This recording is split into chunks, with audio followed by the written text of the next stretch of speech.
Eh bien, Seigneur, comme d'autres l'ont dit, comme nous l'avons chanté,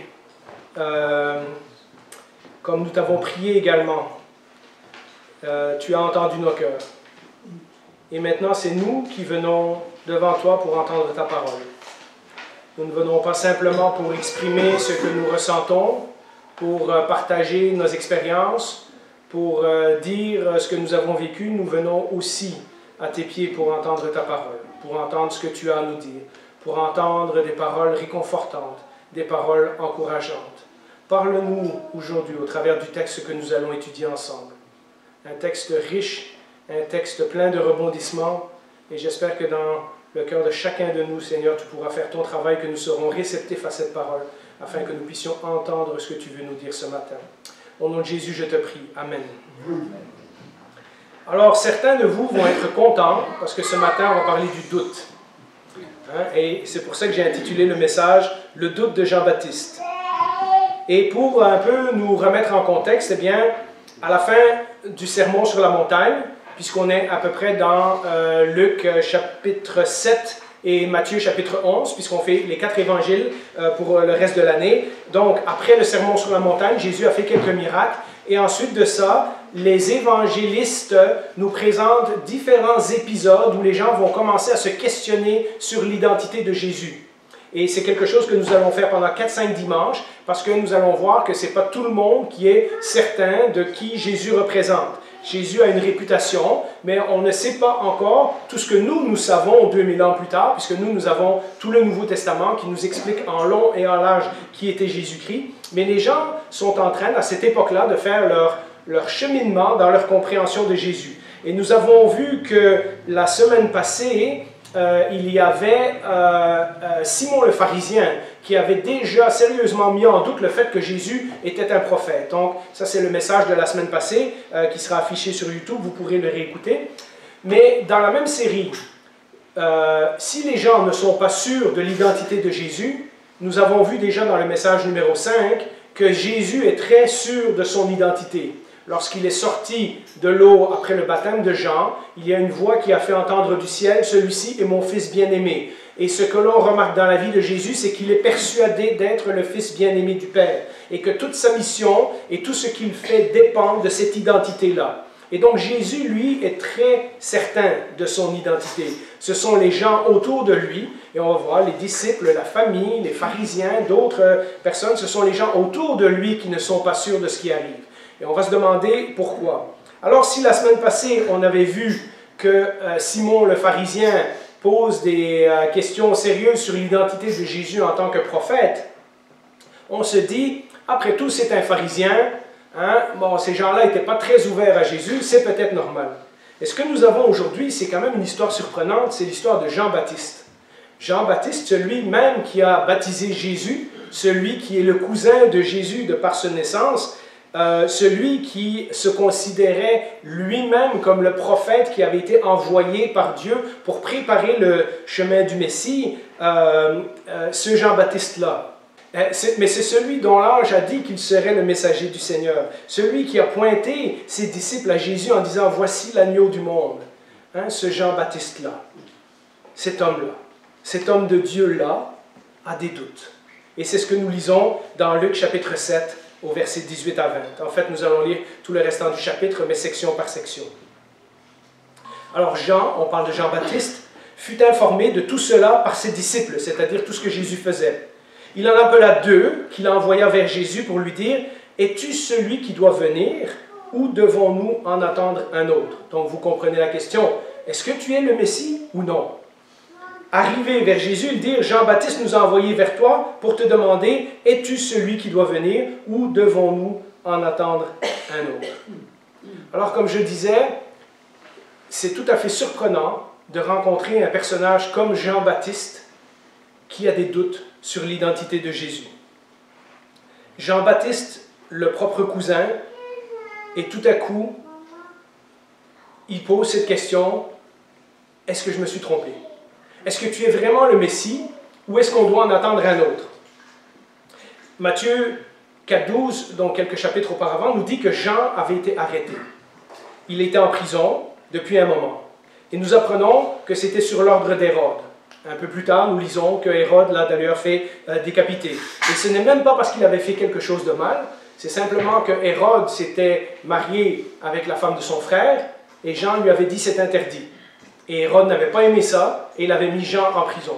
Donc, essayez de faire preuve d'imagination. Jean, le prophète qui vient annoncer le Messie, qui baptisait des gens dans le désert, où des foules venaient pour se repentir. Jean, qui n'a peur de personne, qui dit à Hérode quelque chose et tout à coup il se retrouve en prison. Et comme entre Matthieu 4 et Matthieu 11, il y a peut-être 6 mois ou 1 an qui s'est écoulé, ça fait un petit moment que Jean est en prison. Les deux textes nous disent à peu près la même chose, c'est que même en prison, Jean se tenait au courant de ce que Jésus faisait. Dans Matthieu, ça le dit différemment, ça dit « Or, dans sa prison, Jean avait entendu parler de ce que faisait Christ ». Dans le texte qu'on a au tableau, ça dit « Jean fut informé de tout cela par ses disciples », mais on imagine très bien que Jean est en prison et il y a ses disciples qui parcourent la Galilée, la Judée et qui entendent parler de Jésus et qui font régulièrement des rapports à Jean-Baptiste en prison pour lui dire « Voilà ce que Jésus fait, voilà les miracles, voilà ce qu'il a enseigné, etc. etc. » Et quand il entend parler de ce que Jésus fait, il a des doutes. Nous, aujourd'hui, en voyant quelqu'un comme Jésus, on se dirait « Waouh, mais cet homme est extraordinaire !» Et d'ailleurs, c'est ce que les foules font. Hein? Ils suivent Jésus parce qu'il guérit, il fait des miracles, etc. Il enseigne différemment des pharisiens. Nous, on dirait « Waouh, Jésus, c'est vraiment quelqu'un !» Mais Jean est carrément en train de douter de l'identité de Jésus. Pourquoi? Eh bien, et c'est pour ça que j'ai dit en commençant que certains d'entre vous vont être heureux, eh bien, parce que Jean doute et que Jean a, on va voir dans le texte, des similitudes avec notre situation personnelle, avec nos vies personnelles. Et je pense que dans ce passage, on peut relever au moins 3 choses encourageantes qui vont peut-être nous aider dans nos vies personnelles. D'abord, des circonstances difficiles. Je pense que ça, c'est quelque chose à tenir en compte lorsqu'on doute, lorsqu'on a des questionnements sur notre foi, lorsqu'on n'est pas certain que ce qu'on a cru était vrai, lorsqu'on ne sait pas où est-ce qu'on s'en va, eh bien, parfois, c'est dû à des circonstances difficiles. Je pense que c'est évident, et c'est pour ça que j'ai pris une longue introduction pour vous mettre ça en contexte. Je pense que c'est évident que l'emprisonnement de Jean est en train de lui coûter quelque chose. Depuis sa naissance et même avant, on lui avait dit qu'il serait le messager de Dieu. Dans Luc 1,17, quand l'ange apparaît à Zacharie, son père, et lui dit « Tu vas avoir un fils et tu vas l'appeler Jean, etc. » Il marchera devant Dieu avec l'esprit et la puissance d'Élie, qui était une prophétie de l'Ancien Testament, pour ramener le cœur des pères vers les enfants et les rebelles à la sagesse des justes, afin de préparer pour le Seigneur, c'est-à-dire dans le contexte, on voit que c'est le Seigneur qui vient visiter son peuple, donc le roi des rois, pour préparer pour le Seigneur un peuple bien disposé. Et donc ce texte-là, qui est une prophétie dans le livre de Malachie, le dernier livre de l'Ancien Testament, nous dit que quelqu'un qui ressemble à Élie va venir juste avant la venue du Messie. Et Jean a entendu ces choses-là. Jean a été consacré par ses parents. Depuis tout petit, on l'a mis à part pour le service du Seigneur. Quand vous lisez le début du livre de Matthieu, par exemple, on voit qu'il vit dans le désert de façon frugale et qu'il prêche le message de la repentance et qu'il fait baptiser les gens pour accepter ce message-là. Il est lui-même convaincu qu'il est le messager du Seigneur. Parce que si vous relisez Jean chapitre 1, 2 et 3, vous voyez tout ce que Jean dit lui-même. Il reconnaît qu'il est celui qui prépare le chemin du Messie. Vous vous rappelez ce passage où il dit « Celui qui vient après moi, je ne suis même pas digne de délier ses sandales. » À un autre moment, il pointe ses propres disciples à Jésus et il dit « C'est lui que vous devez suivre. » Et c'est là que André, Pierre et les premiers disciples de Jésus se mettent à suivre Jésus plutôt que Jean. Il a accompli fidèlement sa mission en tant que prophète de Dieu. Il s'est fait connaître en Israël. Le livre de Jean nous dit qu'il y avait des foules qui venaient voir Jean-Baptiste au Jourdain, en dehors de la ville. Et pourtant, après tout cela, il est en prison. On peut facilement imaginer ce qu'il ressent. Certainement la honte, parce que les prisons de cette époque-là ne sont pas du tout comme aujourd'hui. Tu rentres avec les vêtements que tu as, puis c'est tout. Tu ne laves pas ton linge, tu n'as pas de rien du tout, donc tu es dans ta saleté, etc. On ne te donne pas des douches et tout comme dans nos prisons aujourd'hui. La faim, probablement, parce que comme vous le savez, on en a déjà parlé à propos de l'apôtre Paul et d'autres, quand vous étiez en prison à ce moment-là, ce n'était pas garanti que vous aviez un repas. S'il n'y avait pas des gens de votre entourage, de votre famille qui vous apportaient à manger régulièrement, il se peut que vous n'ayez pas à manger. Le manque de sommeil, parce qu'ils n'avaient pas des lits à 2 étages avec des gros matelas comme on a dans les prisons aujourd'hui. Ils dormaient souvent sur de la paille par terre. Les difficultés physiques, parce que d'avoir, on imagine, des chaînes attachées autour de nous, ou ne pas avoir d'exercice, et être tout le temps assis ou allongé par terre, etc., dans le noir, dans un endroit sombre aussi en général, tout ça doit affecter notre santé, n'est-ce pas? Tout cela affecte pas simplement notre santé physique, mais vous le savez très bien, quand notre santé physique ne va pas bien, notre santé émotionnelle ne va pas bien non plus. Ça affecte la façon dont on se ressent. Je ne vais pas dire quelque chose de méchant pour toutes nos sœurs précieuses qui sont infirmières. Mais pour la plupart d'entre nous qui sommes patientes, qui aime ça, aller sur un lit d'hôpital pendant 2 semaines? Personne, hein? C'est pas que vous ne faites pas du bon travail, mais c'est qu'il y a quelque chose dans l'ambiance d'un hôpital qui nous fait sentir qu'on n'a pas notre vie normale. On n'est pas libre comme on veut, on n'est pas chez nous, on n'a pas les affaires de chez nous. Et alors imaginez en prison. Qui d'entre nous se sentirait à l'aise en prison? Et dans une vieille prison, comme je viens de vous décrire. Et donc, vous imaginez déjà quand on est à l'hôpital et qu'on est bien soigné, et que pourtant ça nous affecte mentalement.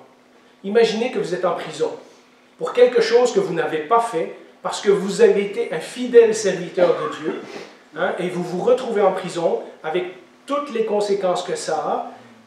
Qu'est-ce que vous pensez que l'esprit mental de Jean-Baptiste est à ce moment-là? Ça fait, je vous dis, environ entre 6 mois et 1 an, si on calcule les dates, qu'il est en prison. Ça doit vraiment lui peser beaucoup. Et donc, ces circonstances difficiles affectent aussi ses émotions, et ces émotions affectent son jugement, son raisonnement. Vous savez comment ça marche, hein? Nos émotions nous font penser à quelque chose, et puis quand on pense tout croche, et plus on pense croche, plus ça affecte nos émotions. Donc, ça se nourrit l'un l'autre, et puis on devient déprimé, on devient découragé, etc., etc. Et je pense qu'il faut que nous soyons conscients que même des grands hommes de Dieu dans la Bible ont vécu des moments où émotionnellement et affectivement, ils ont été très, très, très touchés. C'est ce que nous voyons dans cette histoire. On peut se rappeler une histoire similaire sur laquelle on a déjà prêché il y a quelques années, l'histoire du prophète Élie, qui est d'ailleurs un bon parallèle puisque Jean est souvent comparé à Élie. Élie, qui avait pendant des mois tenu tête à la reine Jézabel et au roi Akab, qui finalement se retrouve sur une montagne où Dieu fait venir sa présence, où le feu du ciel descend sur l'offrande, etc. Et puis sur un simple mot de la reine, dans 24 heures tu es mort. Sur un simple mot de la reine, Élie craque. Et il s'enfuit au désert. Il abandonne son serviteur, il s'en va tout seul dans le désert. Il demande au Seigneur, « Seigneur, je veux mourir. » Là, c'est comme la dépression totale, la chute totale. Vous voyez les similarités?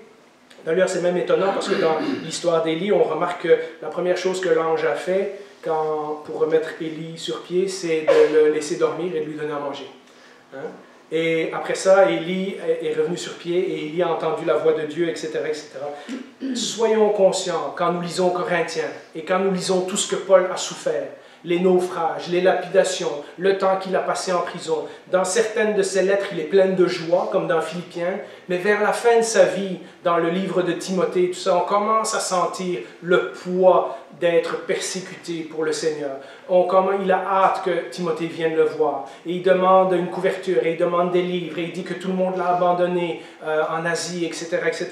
Et donc, on voit que les emprisonnements de Paul n'ont pas toujours été les mêmes. Et je pense donc que nous avons une leçon importante ici. Des circonstances difficiles vont affecter la qualité de notre foi. Des circonstances difficiles peuvent nous amener à douter. Pas à douter de choses comme est-ce que Dieu existe, mais de douter de la présence de Dieu, de douter de la bonté de Dieu, de douter du plan de Dieu, de douter même de savoir, est-ce que Dieu, tu sais ce qui m'arrive, est-ce que tu es au courant? Vous savez, on l'a lu dans le psaume 73, on l'a lu dans différents textes de la Bible, ce moment où l'homme de Dieu craque, où l'accumulation des circonstances difficiles a fait que cette fois-là, il n'en peut plus. Eh bien, nous voyons ça dans la vie de Jean. La réponse de Jésus. Eh bien, j'ai un peu modifié le texte, l'ordre du texte, vous m'excuserez, vous le relirez chez vous dans l'ordre chronologique, mais je trouvais qu'il y avait dans le texte des réponses que Jésus donnait qui expliquaient bien la situation. Tout de suite, après le départ des disciples de Jean, Jésus va confirmer, et j'en ai mis qu'un verset, mais il y a plusieurs versets où Jésus va confirmer que Jean-Baptiste est réellement bien le messager annoncé par le prophète Malachie. Fait que Jésus dit oui, il peut douter, mais c'est quand même lui le prophète. Il est à la bonne place, il est au bon endroit, le plan de Dieu est en train de s'accomplir. Il dit au verset 26 et au verset 27, « Qu'êtes-vous donc allé voir? Un prophète? Oui, je vous le dis. Et plus qu'un prophète. » On y reviendra dans quelques minutes. C'est celui à propos duquel il est écrit, « Voici, j'envoie mon messager devant toi pour préparer le chemin. » Et donc Jésus reconfirme la prophétie que l'ange avait donnée à son père Zacharie en citant le livre de Malachie. Dans Matthieu, même, Matthieu est plus précis, il dit, Jésus continue la conversation, il dit, si vous voulez savoir, le Élie qui devait venir avant le jour du Messie, c'est lui, c'est Jean-Baptiste, c'est lui mon messager. Dieu avait prédit dans l'Ancien Testament qu'un grand prophète, le plus grand des prophètes, allait venir pour préparer le chemin de son serviteur, et c'est exactement ce que Jésus confirme. Mais en plus des circonstances difficiles, il y a autre chose qui affecte Jean-Baptiste. Des attentes non réalisées. Une chose qui apparaît clairement dans la vie de Jésus, et ce n'est pas juste avec Jean-Baptiste, mais partout dans le ministère de Jésus, c'est que Jésus ne fait pas, j'allais dire, ne fait jamais. Jésus ne fait pas souvent ce qu'on s'attend de lui. Jésus fait souvent le contraire de ce que les gens pensent. Jésus répond des phrases, quelqu'un lui pose une question et Jésus répond autre chose. Et on est toujours choqué par cette façon d'agir de Jésus. Jésus nous surprend toujours. Jésus nous amène toujours à un endroit où on ne s'attendait pas. Retournons dans la prison de Jean. Ce qu'il entend dans sa prison, c'est que Jésus, c'est l'ami des collecteurs d'impôts. Et c'est l'ami des prostituées. Et c'est lui qui se tient avec les gens de mauvaise vie. Jésus, il mange des grains le jour du sabbat. Et pire que ça, Jésus guérit des malades le jour du sabbat. Vous savez, on a parlé de toutes ces choses-là. Et en plus, quand il prêche, il dit « Béni soient les pauvres, béni soit ceux-ci, béni soit ceux-là ». Tous les gens qu'on ne s'attendrait pas qu'ils soient bénis, c'est ceux-là que Jésus bénit. Et les pharisiens, les gens qui respectent la loi, les gens qui sont religieux, Jésus, il y a souvent des conflits avec, mais les gens du petit peuple qui ne suivent pas si bien la loi, qui ne sont pas si connaissants dans les choses de la Bible, des gens qui ont des vies impures, des gens qui sont malades, des gens qui sont possédés par des démons, c'est avec eux que Jésus se tient. Jean est surpris, tout comme les autres, de ce qu'il voit dans la vie de Jésus. Ce que Jean attend comme sorte de Jésus, et on le verra, ses disciples aussi ont une fausse idée sur Jésus. C'est quelqu'un qui vient avec la puissance d'Élie. C'est quelqu'un qui vient, comme les prophètes de l'Ancien Testament l'ont dit, comme il vient pour juger le monde et confronter les gens, etc. Pas quelqu'un qui proclame l'amour, le pardon, la grâce, tourner l'autre jour, hein, ces choses-là.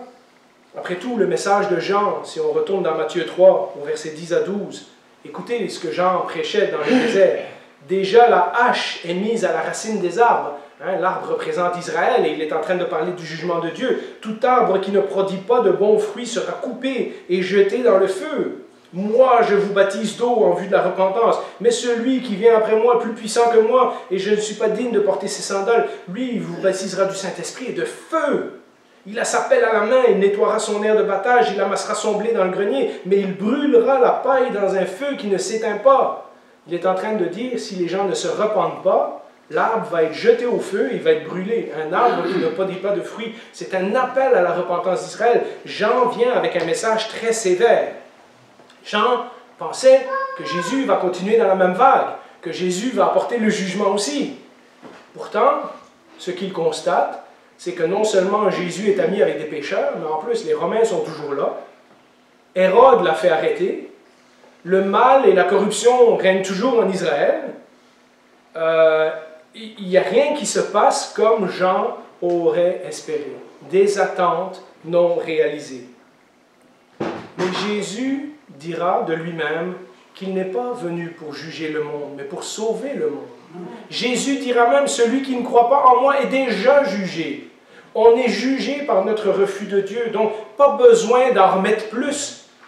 Ce que Jésus dit, c'est, à part le jugement, je vais vous apporter un autre message, le message de la grâce.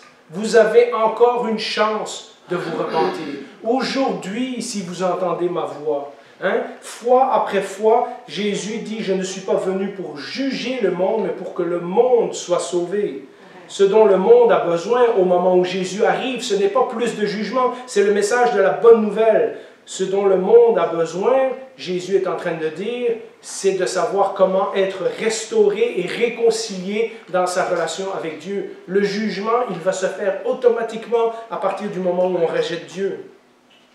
Et donc, vous voyez ce conflit dans les attentes de Jean, dans les attentes des disciples, dans les attentes de la famille de Jésus. On va voir, il y a plein de gens qui espèrent que Jésus va faire quelque chose, et Jésus fait quelque chose de complètement différent. Laissez-moi vous poser la question. Combien de fois dans votre vie, vous avez été déçus de Dieu parce que vos attentes n'ont pas été réalisées? Combien de fois vous aviez une image de Dieu et vous pensez que Dieu allait faire quelque chose et ce n'est pas comme ça que ça s'est passé? Combien de fois peut-être même vous avez prié pour certaines choses et le Seigneur ne vous les a pas données? Des attentes non réalisées. Jean-Baptiste en avait et nous, on en a. La réponse de Jésus, au lieu de dire directement « Oui, ne t'inquiète pas, je suis le Messie, prends ton courage à deux mains », qui aurait certainement provoqué la réaction d'Hérode, et peut-être la réaction des Romains, etc. Qu'est-ce que Jésus fait? Jésus accomplit des paroles tirées du livre d'Ésaïe.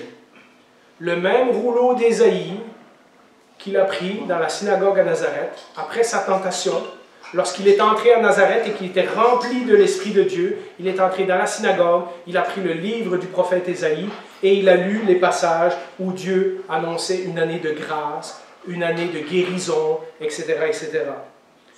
C'est le passage que Jésus a lu au tout début de son ministère, la première chose qu'il a faite à Nazareth.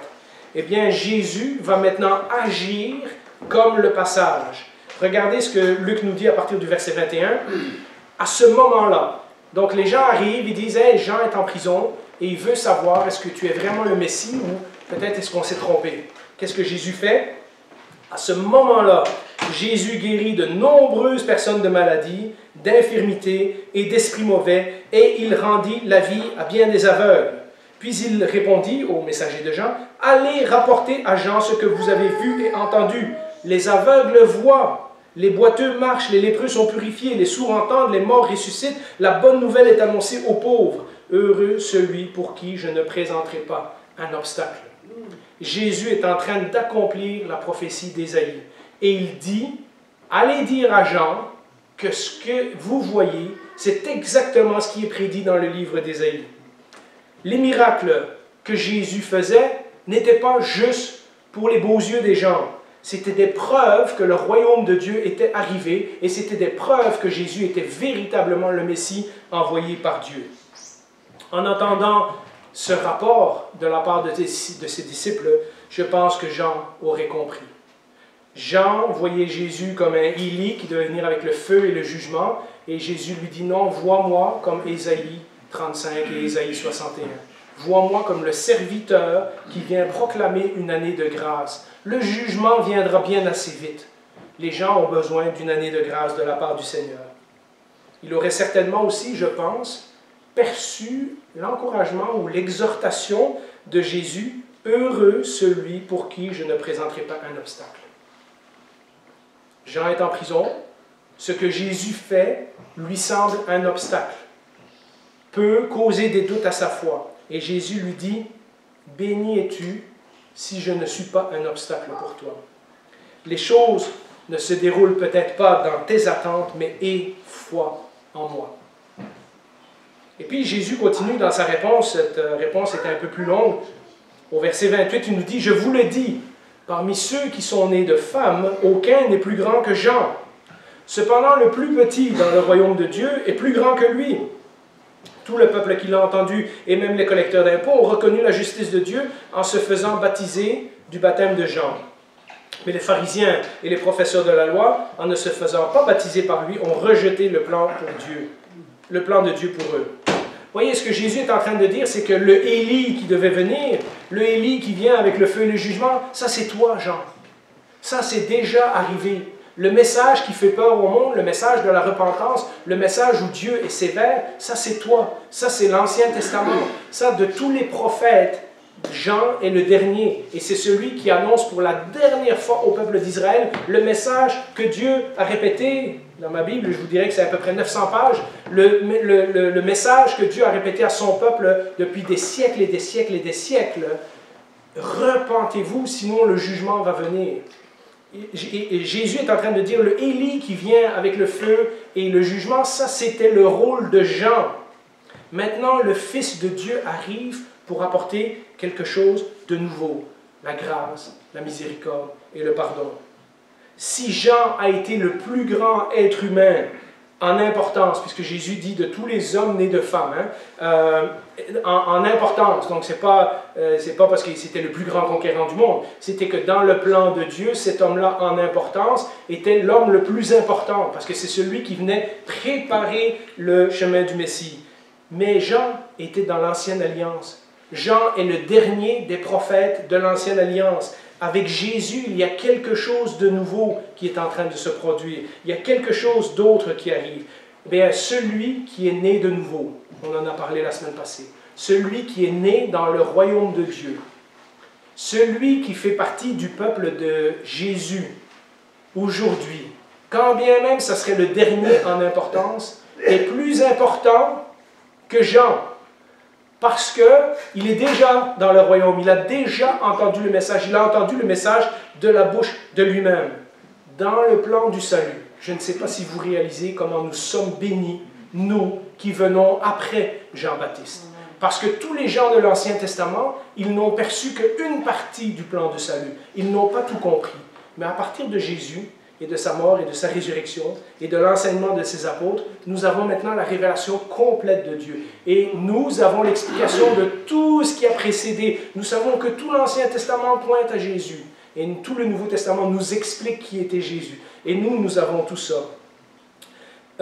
Nous sommes déjà, nous qui sommes nés de nouveau, entrés dans les bénéfices qui viennent avec la Nouvelle Alliance tout de suite, alors que les gens de l'Ancienne Alliance attendaient quelque chose de meilleur. Nous l'avons tout de suite, nous avons la révélation finale et les bénéfices du royaume tout de suite, alors que ceux qui sont venus n'attendaient les choses que par la foi, sans trop comprendre.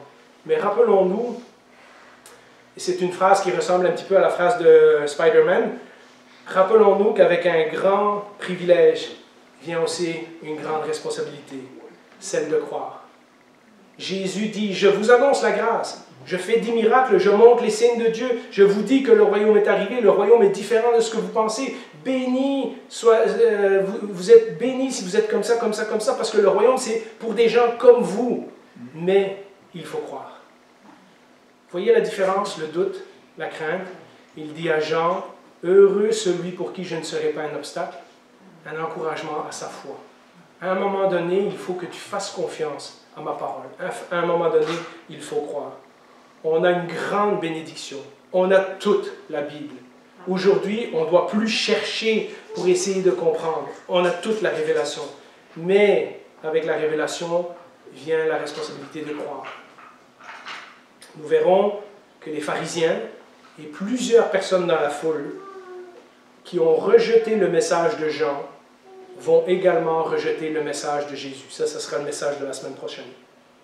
Alors, nous avons des circonstances difficiles qui peuvent affecter notre foi. Nous avons des attentes non réalisées qui peuvent affecter notre foi. Dans le cas de Jean, nous avons aussi une perspective faussée, ou une perspective limitée, on pourrait dire, dans sa cellule. Jean ne comprend pas ce qui est en train de se passer. Il n'a qu'une vision limitée.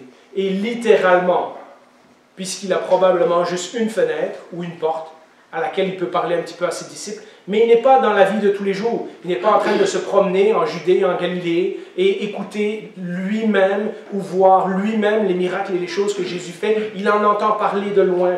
Dans sa prison, Jean a une petite vision des choses qui se passent.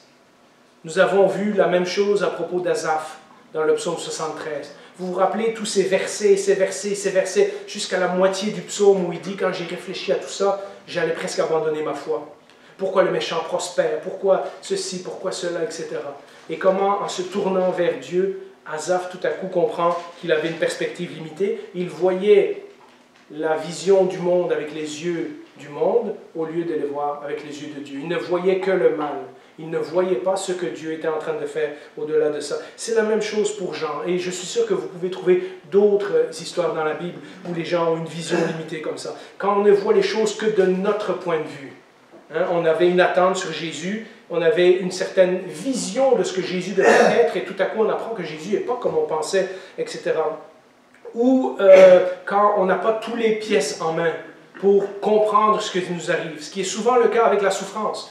On sait les versets bibliques qui disent que Dieu permet la souffrance, que toute chose concourt au bien de ceux qui aiment Dieu, etc. Mais on aimerait donc savoir la fin. On aimerait donc avoir toute l'explication. Vous voyez, perspective limitée. Nous, on ne voit les choses que dans un sens. Dieu les voit dans tous les sens. Eh bien, dans ces cas-là, c'est ce moment-là qu'on se demande, Dieu, où est-ce que tu es? Un grand malheur nous frappe, et tout à coup, nous avons des doutes sur la toute-puissance de Dieu, ou sur la souveraineté de Dieu, ou même sur la sagesse de son plan pour notre vie. Nous savons, d'après la Bible, que Dieu n'a pas disparu quelque part et qu'il nous a laissé nous débrouiller tout seuls. Mais la question, elle est là. Et nous le voyons dans les psaumes de David, psaume 42, 43 et d'autres, etc. Seigneur, jusqu'à quand? Pourquoi tu ne me réponds pas? Seigneur, t'es où? Seigneur, qu'est-ce que tu fais? Seigneur, tu ne vois pas ce que l'autre est en train de faire. Il y en a plein comme ça dans les psaumes.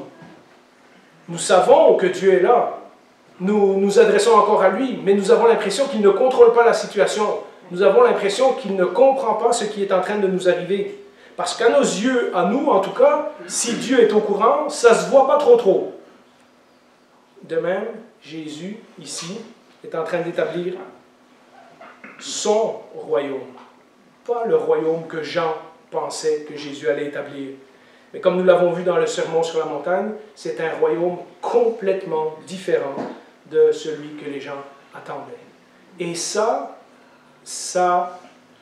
amène des doutes, ça amène des questionnements, ça amène des remises en question.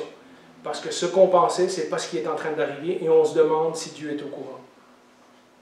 De nouveau, la réponse de Jésus, et Jésus en profite pour encourager Jean, mais il en profite aussi pour encourager tous ceux qui sont en train de l'écouter à ce moment-là. La réponse, on la trouve à partir du verset 24. Lorsque les messagers de Jean furent partis, Jésus se met à dire à la foule au sujet de Jean: « Qu'êtes-vous allé voir au désert? Un roseau agité par le vent? Mais qu'êtes-vous donc allé voir? Un homme habillé de tenues élégantes? Ceux qui portent des tenues somptueuses et qui vivent dans le luxe se trouvent dans les maisons des rois. Qu'êtes-vous donc allé voir? Un prophète. Oui, je vous le dis, et bien plus qu'un prophète. C'est celui à propos duquel il est écrit: « J'envoie mon messager devant toi pour te préparer le chemin. » Ce que Jésus est en train de dire ici en façon symbolique, si les gens voulaient un roi comme Hérode, si les gens voulaient quelqu'un qui va les libérer des Romains, alors ils cherchent au mauvais endroit. Le roseau agité par le vent, vous ne le saviez peut-être pas, mais le roseau agité par le vent, c'est le signe que Hérode avait choisi pour mettre sur ses pièces de monnaie. Donc lorsque Jésus est en train de parler, êtes-vous allé voir un roseau agité par le vent, il est en train de dire, est-ce que vous êtes allé voir un roi? Vous savez bien que le roi, c'est Hérode. Et les gens habillés de tenues somptueuses, c'est la même chose, ils se tiennent dans les palais. Les gens habillés de tenues somptueuses, ils sont dans le palais d'Hérode. Jésus dit, non, vous êtes allé voir celui qui prépare le chemin du roi, du véritable roi, celui qui vient en messager. Jésus est en train d'inviter les gens non seulement à tirer les conclusions sur Jean-Baptiste, mais également sur lui-même. Parce qu'il est en train de dire aux gens, si vous n'avez pas été voir un autre comme Hérode, un autre roi, etc., vous êtes allé voir quoi? Un prophète. Mais c'est le prophète dont Malachie a dit, il vient annoncer le chemin du Seigneur. Donc si Jean est ce messager-là, qui je suis moi? Vous voyez, Jésus indirectement invite les gens à réfléchir à son identité en confirmant l'identité de Jean. Si Jean est véritablement le prophète annoncé par Malachie, le dernier, c'est même pas le dernier chapitre, c'est les dernières lignes de l'Ancien Testament. Quand on ouvre la page suivante, on est dans Matthieu 1, Jésus-Christ, fils de David, fils d'Abraham. Si vous êtes allé voir cet homme-là, le dernier de l'Ancienne Alliance, ça signifie que je suis qui, moi? Et vous voyez, les disciples vont devoir petit à petit faire leur cheminement pour comprendre que Jésus est beaucoup plus que ce qu'ils pensent. Alors j'aimerais prendre tout ça, et comme je vous dis, il y aura une suite la semaine prochaine, on va parler du doute et de l'incertitude et de l'incrédulité et tout ça, mais j'aimerais prendre ces trois choses qu'on voit dans la vie de Jean-Baptiste, les circonstances difficiles, les attentes non réalisées, le manque de perspective, et dire, je pense qu'on s'est reconnu là-dedans, n'est-ce pas? On vit en fait les mêmes choses que d'autres prophètes dans la Bible, d'autres hommes et femmes de Dieu ont vécu, d'autres ont vécu les mêmes doutes. Et ce n'est pas, ça fait partie de notre nature humaine d'avoir des doutes lorsque on va avoir ces choses-là. Et croyez-moi, si peut-être vous êtes plus jeune et ça ne vous est pas encore arrivé, ça vous arrivera plus souvent que vous pensez. Quand vous allez avoir des circonstances difficiles, des attentes non réalisées, ou que votre perspective, votre vision du plan de Dieu va être limitée parce que vous pouvez voir et ce que vous pouvez comprendre, vous allez vous poser des questions. Vous allez envoyer quelqu'un dire « Jésus, est-ce que c'est vraiment toi ou est-ce que je dois en attendre un autre? Est-ce que je me suis trompé? Est-ce que peut-être c'est pas qu'est-ce que je croyais? » Hein? Comment Jésus a répondu aux doutes de Jean? Et je vous invite vraiment à relire Luc chapitre 7 chez vous, parce que vous remarquerez que Jésus a répondu à Jean en citant la parole. Tout le temps, tout le temps, tout le temps, tout le temps. À chaque fois que Jésus parle, il fait référence à un texte ou une prophétie ou quelque chose de l'Ancien Testament, en citant la parole. Si nous avons des doutes, peut-être même aujourd'hui, nous pouvons nous essayer de sortir de nos doutes en rationalisant, en argumentant, en essayant de trouver des preuves, en faisant aller notre raisonnement, etc. Et pourtant, on apprend dans la Bible que c'est futile. Parce que lorsque nos émotions sont atteintes, notre raisonnement est atteint également. Plus nous grandissons dans la vie chrétienne, plus nous réaliserons que le seul moyen de nous en sortir, c'est de faire confiance à la parole de Dieu, de croire à la parole de Dieu, de lire la parole de Dieu. Parce que plus vous mettez Dieu au défi d'accomplir sa parole, et quand Dieu va le faire, eh bien vous allez grandir dans la confiance que oui, Dieu est fidèle à sa parole. Il ne répond pas tout de suite, il ne répond pas tout le temps, il ne répond pas de la manière qu'on s'attend, mais il répond.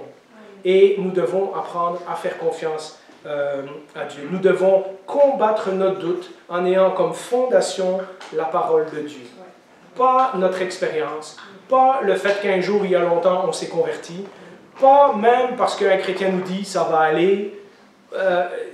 À un moment donné, nous avons besoin de nous plonger dans la parole de Dieu. Qu'est-ce que Jésus fait? Il ressort les promesses qui ont été données à Jean-Baptiste lors de sa naissance. Il ressort les prophéties de Malachie. Il ressort les prophéties d'Ésaïe 35, d'Ésaïe 61. Il ressort le texte qu'il a lu à Nazareth, etc. Toute la vie de Jésus est constamment en référence à la parole de Dieu. Dans la fin de l'évangile de Luc, à 2 reprises dans le chapitre 24, Jésus va dire, une fois aux disciples d'Emmaüs et une fois aux autres disciples, que tout ce qui a été écrit parle de lui, la loi, les psaumes et les prophètes. Donc quand nous lisons la Bible, elle nous pointe à Dieu. Elle ne nous donne pas nécessairement des solutions magiques à tous nos problèmes, mais elle nous dit qui Dieu est et elle nous invite à avoir confiance dans ce Dieu-là. Mais il y a autre chose qui découle automatiquement de ce que je viens de dire. Quand Jésus dit à Jean « Heureux celui pour qui je ne représenterai pas un obstacle ou une occasion de chute », il est en train de dire « La parole c'est bien, mais il faut aussi que tu la crois. Il faut aussi que tu aies confiance en cette parole. » La foi n'est pas facile. Vous savez pourquoi? Parce que la véritable foi, c'est la soumission à la parole de Dieu. Dieu l'a dit, donc je vais le croire même si ça paraît impossible. Ce genre de foi-là, c'est difficile. Croire que Dieu existe, il y en a plein qui croient ça. Mais vivre comme si Dieu existe, ça c'est une autre paire de manches. Parce qu'à ce moment-là, il faut qu'on fasse confiance à la parole et non pas à nos émotions ou à notre intelligence ou aux explications du pasteur ou à quoi que ce soit d'autre. Il faut qu'on fasse confiance que cette parole, c'est la parole d'un Dieu fidèle. Pour que Jésus ne soit pas un obstacle dans notre vie, il faut essentiellement accepter de lui faire confiance et de croire ce qu'il dit. Mais vous savez quoi? Jésus précise, au cas où vous ne l'auriez pas vu, que cette confiance produit sa propre bénédiction. Heureux ou béni celui pour qui je ne représenterai pas un obstacle. Il y a une bénédiction dans notre vie qui vient avec le fait de faire confiance à la parole de Dieu. Un peu comme, et je fais référence à une autre parabole de Jésus, un peu comme quand quelqu'un se rend compte qu'il a bien fait de construire sa maison sur le rocher, parce que la tempête est arrivée et sa maison a résisté. Alors, ce n'est pas fini, on continuera la semaine prochaine, mais je pense que c'est assez pour aujourd'hui. On va digérer tout ça. Je vous invite à un mot de prière. Eh bien, Seigneur, parfois le chemin le plus difficile pour nous, c'est celui entre la connaissance et la confiance. Entre ce que nous savons de ta parole, ce que nous avons déjà lu à un moment donné ou l'autre, et ce moment où nous disons, oui Seigneur, c'est ça que tu dis, donc je vais te croire.